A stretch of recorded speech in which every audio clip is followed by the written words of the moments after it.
Born on October 17, 1932, in Toccoa, Georgia, Paul Anderson is nothing short of a lifting legend. An Olympic gold medalist, world champion, and two-time national champion, Anderson also had an integral role in the development of the competitive sport of powerlifting. Paul was a teenager when he started weight training, with the goal of getting bigger and stronger for his high school football team. To build functional size and strength for his position as a blocking back, Anderson lifted homemade weights his father created by pouring concrete into a wooden form. In a pattern seen time and again among physical, cultural greats, Paul found a mentor.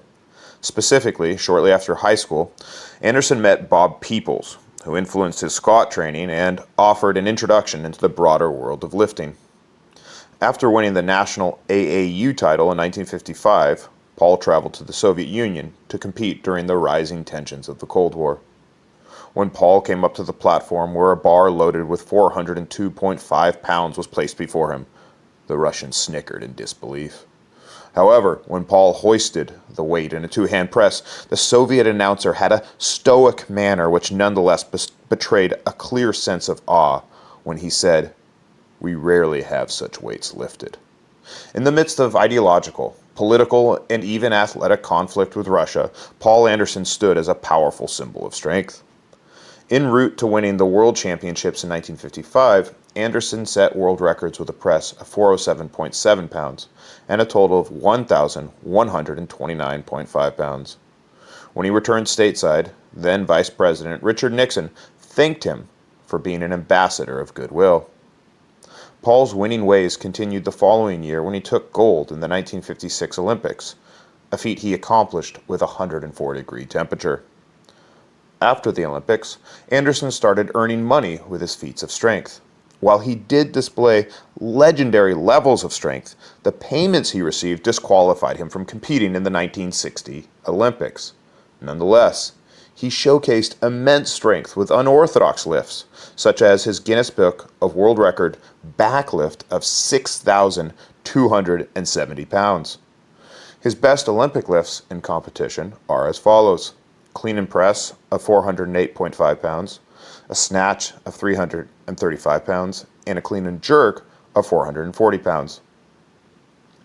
In powerlifting exhibits or in training, Anderson has said his best lifts in powerlifting were a raw squat of 1,200 pounds, a raw bench press of 628 pounds, and a raw deadlift of 820 pounds.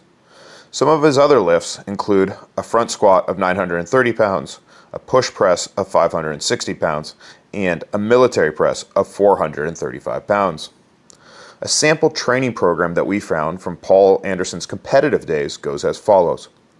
On Monday, Wednesday, and Friday, his workout would go like this: a press for 300 with using 320 pounds for sets of 2 reps, then onto dumbbell presses with a pair of 135s for sets of 3 reps. Then onto a snatch where he would do singles, working up from 225 to 300 or even 310.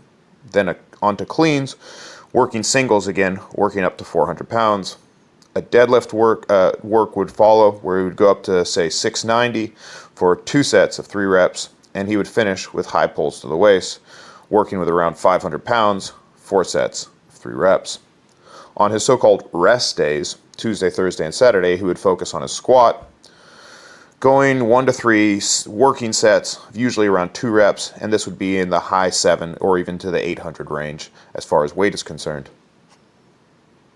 Outside of the gym, Paul made sure that he gave back. He and his wife established the Paul Anderson Youth Home for Troubled Youth, an endeavor which he supported through an annual schedule of hundreds of speaking engagements and strength exhibitions. Paul's strength and legacy are commemorated in Paul Anderson Memorial Park in Toccoa, Georgia, where there is a large statue of him completing an overhead barbell lift. For more of these old stories, this history of physical culture, click subscribe.